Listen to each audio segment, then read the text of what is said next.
What is going on, everyone? My name is Andy. Welcome back to another FPL video. In this one, it's some of my early thoughts ahead of the Game Week 14 deadline. So I'm going to go through some of the key players people are talking about, some watch list players as well, and some of my notes from the weekend. So if you enjoyed the video, make sure to give it a like and hit that subscribe button if you haven't done so already. And don't forget to check out Fantasy Football Hub. They've got 30% off at the moment and a 30-day free trial as well. All the links you need are in the description below. So let's start off with Son, who's a player that I kind of get the feeling a lot of FPL managers are already done with, basically, and they want to sell him. It's 3 blanks in a row now. He cost 9.7 million. He's quite expensive.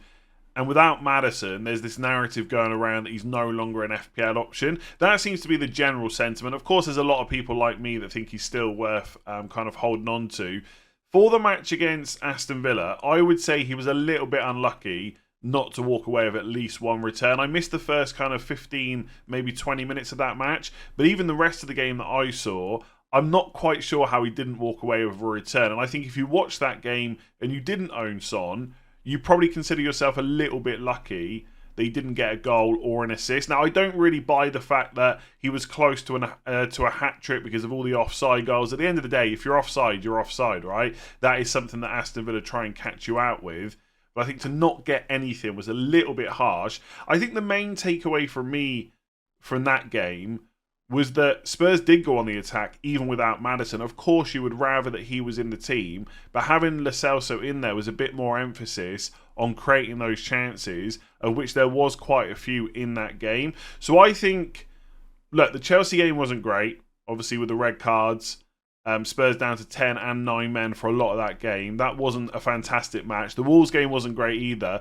I think the Aston Villa game was quite encouraging. Of course, they do have Man City away this week, which is the toughest game you're going to get on paper. Maybe Arsenal away as well, which isn't great. But after that, it's West Ham at home, Newcastle at home, so back-to-back home games. On paper, not the easiest matches, but I would always back Spurs to do okay at home.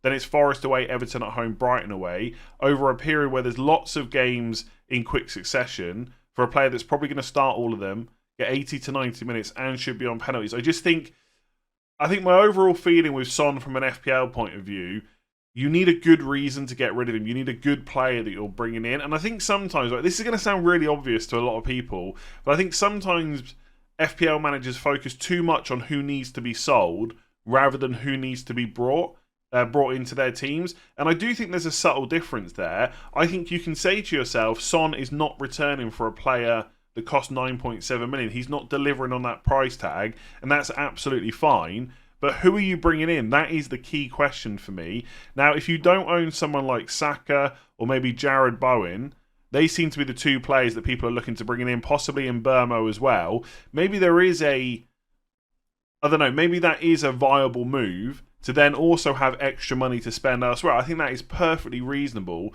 But if you're someone that's already got those other players, and bearing in mind we don't even know if Bowen's going to be fit for Game Week 14 yet, I'm not really sure where the rush is to buy somebody else. So if I look at my team, for example, I've got a midfield of Salah, Saka, Son, Mbeumo and Palmer.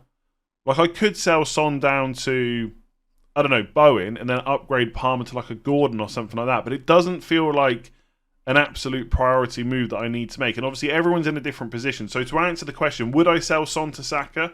I'm not sure I would. Would I sell Son to Bowen? I really don't think I would, unless I need that money for another big move. And Mbeumo is pretty great, and I think a lot of people should be looking to try and get him in this week. But he also blanks in Game Week 18, a week where Son plays Everton at home. So I'm not even sure I would make that move. And if I look at the fixtures this week, I wouldn't want any other Arsenal player apart from Saka, not for Son at least, given what he offers. Just talked about Mbeumo. I don't think anyone wants midfielders from Burnley, Sheffield United, Everton. You've got Gibbs White, possibly, from Nottingham Forest, but are we really at the point where Son to Gibbs White is a good move? I don't think so. Gordon's a great option if you've got him. I don't think he's like a massive need to bring in if you've got Son. Nobody wants Rashford or Fernandes right now. And I could go through the rest of the players, but the kind of general sentiment from me on selling Son continues. It's not about whether he needs to be sold. It's about who you can buy that is a definite better option. And I just think there was encouraging signs in that Villa game. And I also think, by the way, if Son had scored one of those chances, let's just say one return, we probably wouldn't be talking about selling them at all. And do you know what the next narrative would be? the high line for Man City and Son being able to get in behind that we've seen him do before. And I know people will think, well, there's no Maddison, so how are they going to do that? But we saw yesterday with Lo Celso that it can be done. And obviously City's going to be a tougher game. And to be honest, I'm not expecting returns from Son in that match. But I think the narrative would be different if he just got one of those chances converted against Aston Villa. And I think the run afterwards on paper is not that bad, given that he should start every single one of those games. And a lot of players you might be thinking about bringing in, there's not that guarantee, or there's not a guarantee of minutes and stuff like that. So I think going to Saka is reasonable. I think going to Mbeumo is reasonable as well. As long as you've got a good use of that money for something else. There's not many other players I would bring in for him. Obviously Salah, of course, but he's a lot more money. You've got to consider that. So I think my general feeling with Son is you should probably keep him. Focus more on who you're wanting to buy rather than who you're going to sell. Like I saw a comment on stream yesterday that said he's not worth the money, he's got to go, and there's loads of players you can take a punt on. And of course, it's your FPL team. If you want to take a punt on a player like Kudus or someone like that, you absolutely should.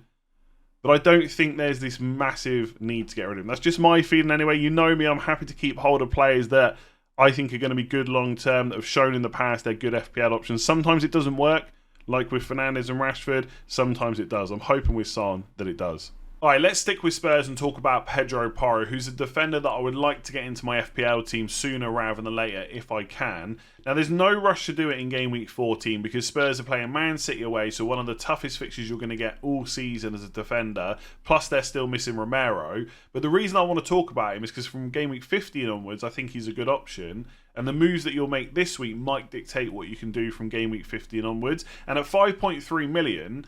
it's not that he's expensive, especially compared to like a Trent or a Trippier, but I think money is quite tight right now for a lot of people. So you might need to consider how you're going to get him in if you want him in your FPL squad. Now, to be fair, although they'll have Romero back from Game Week 15, they're still going to be missing Van de Ven. And actually, I don't necessarily think that from Game Weeks 15 to 19, the fixtures are that great for a defender. So Spurs have got West Ham at home, Newcastle at home, Forest away, Everton at home, and Brighton away. So that's the 5 fixtures after Man City this week.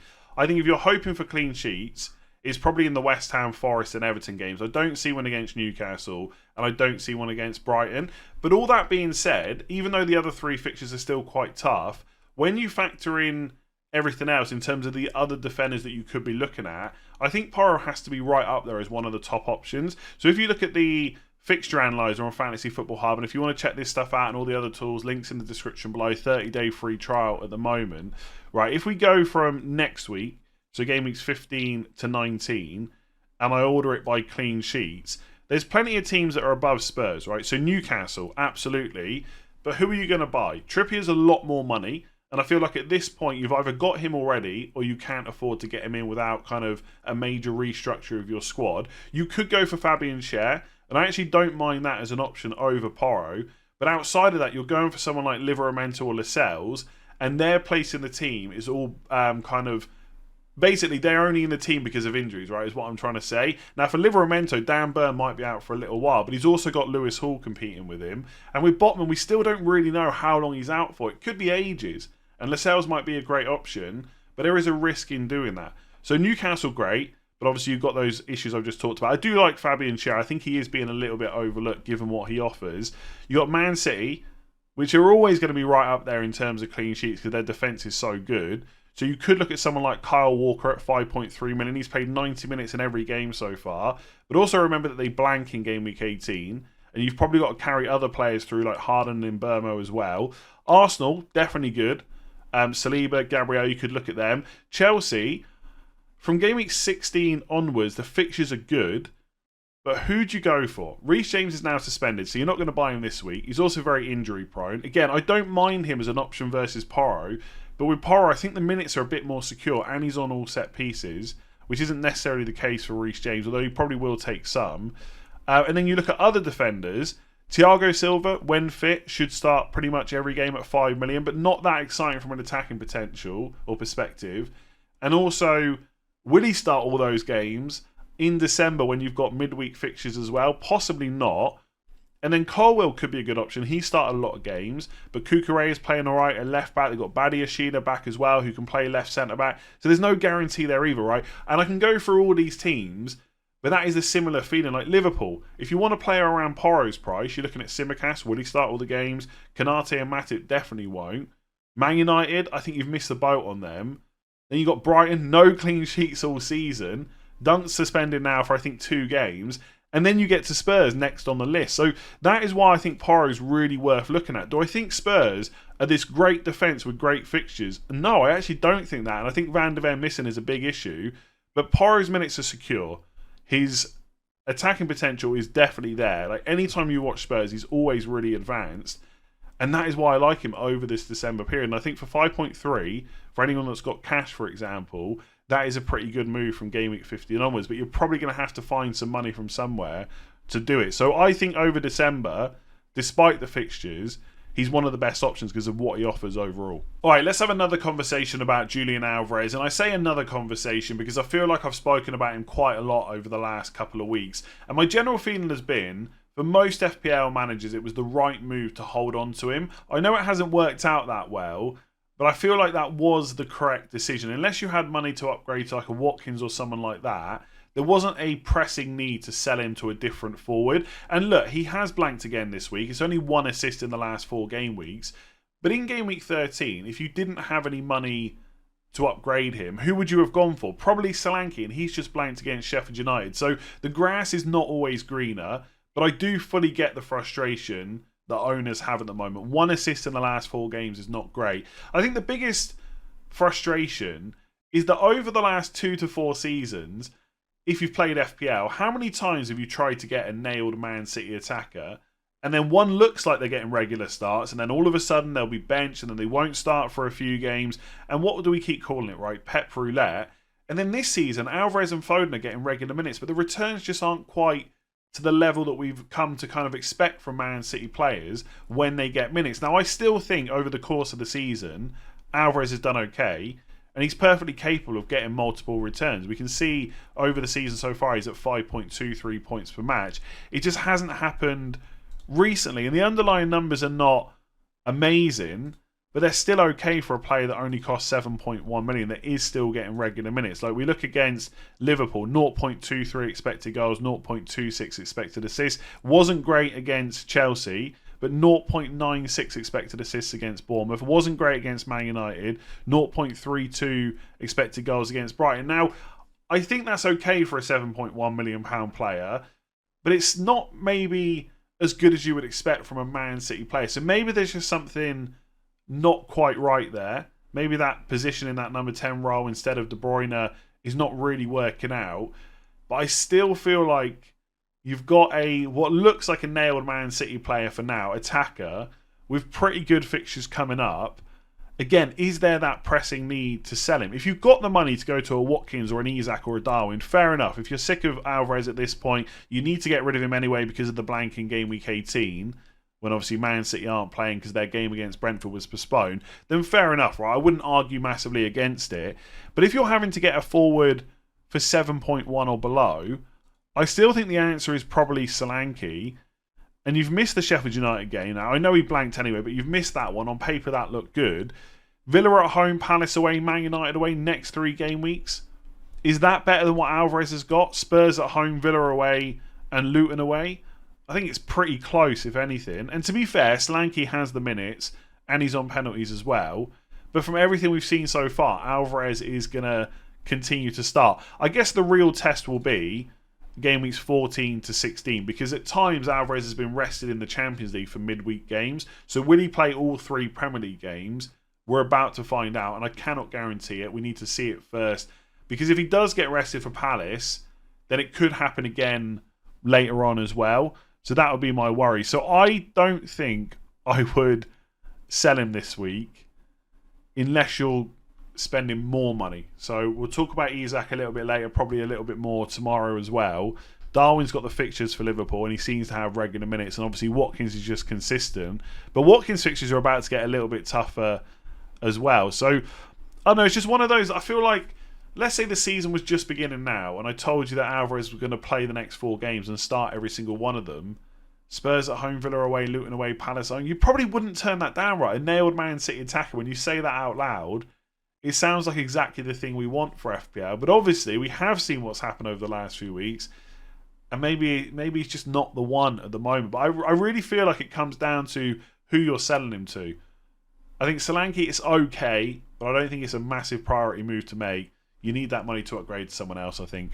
Alright, so I'm just going to end by going through some of my notes from the weekend. Now, there are some key players that have picked up their 4th yellow card. So if they get one more, they'll be suspended for one match. So Matty Cash is one of those players. A lot of people own him at the moment. It's not really a big issue because you're definitely going to get the Bournemouth away game anyway, and the fixtures get trickier after that. And I don't think anyone's looking to buy him right now. But it is worth just keeping in the back of your mind, because the more players you've got on 4 yellows, the more potential issues you've got down the line. Trippier is another one, and probably the biggest one. Again, if you've got him, you don't really worry about it. You just wait until that 5th yellow happens and then decide what to do with him.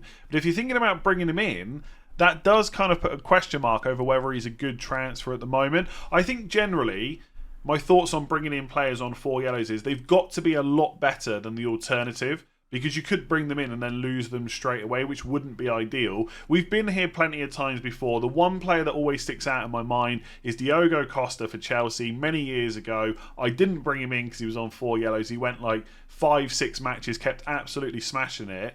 And every week you don't bring them in, you feel like you definitely can't bring them in the week after. But there's also plenty of players where we've brought them in on 4 yellows and then they've got suspended very soon afterwards. So generally I would try to avoid them. You can see on the main FPL page the players that are at that kind of mark. So Luca Dean is another one. Douglas Luiz is also on 4 yellow cards, I believe, for midfielders. Like players like Gordon have already kind of served their suspension. I'm not sure how many other... Yeah, Raheem Sterling's another one, because Chelsea's fixtures are about to get pretty good. I think a lot of people are looking at Palmer, but I think that Sterling at 7 million is definitely someone to keep an eye on. Again, it's that balancing act of, do you just go for it for the fixtures and the differential, or do you wait for him to get that yellow card and then get suspended? I think there's still, despite the potential Eze and Bowen injuries, there's still plenty of midfielders to look at. So I wouldn't be in a rush to get Sterling, but again, if you've already got him, you're probably not too worried. And then obviously, Nicholas Jackson's already on 7, which is absolutely crazy. Other players that are on 4...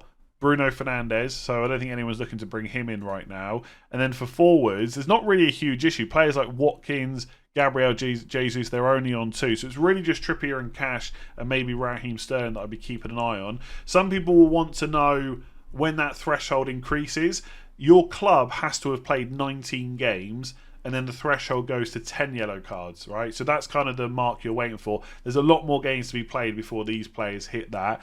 Diaby, obviously, half-time sub. I'm going to talk about him a bit more tomorrow, but general feeling is don't panic on him too much. Sure, if you want to sell him to Mbeumo, fair enough, because he's a great option. But I think Diaby will start that Bournemouth game, and on paper it's pretty good. Harry Maguire dominance. 3 clean sheets in a row. He's been absolutely great. I think generally you've missed the boat on Man United defenders. They don't have too many great fixtures coming up. Obviously, Alisson, Eze and Bowen all have injuries from the weekend. Obviously, Bowen's kept him out of the squad anyway. I think my general feeling is I would keep him if he's fit. With Eze, you've got Mbeumo you could go to, Gordon, Palmer. We don't yet know how long these players are out for. So I know people really want to know what to do with those players, but it's hard to say until we get more information. On Alisson, if he is out, Kelleher is only 3.9 million, which is crazy that Liverpool's backup keeper is so cheap. But I think Alisson would have to be out for a long time for that to be worthwhile, because you're blocking a third Liverpool spot, which right now you might not want, but at some point in the future you possibly will. And that could just cause you issues down the line. So I definitely think that Turner to Kelleher would be in my thoughts if Alisson is out, but he'd have to be out for a while for it to be worth a transfer. Dunk is suspended, I think, for 2 games, and Reece James is out for one because of 2 yellow cards, so just keep that in mind. I don't think anyone's buying those players this week anyway. I would say relax with Anthony Gordon. I think people have been like, before Bournemouth, I said this on the stream yesterday, before Bournemouth it was like, let's captain him. After Bournemouth it was like, should we maybe sell him? And now he's done really well against Chelsea. I just think Anthony Gordon is a really solid FPL pick for that price. I think he's up to 5.9 million now.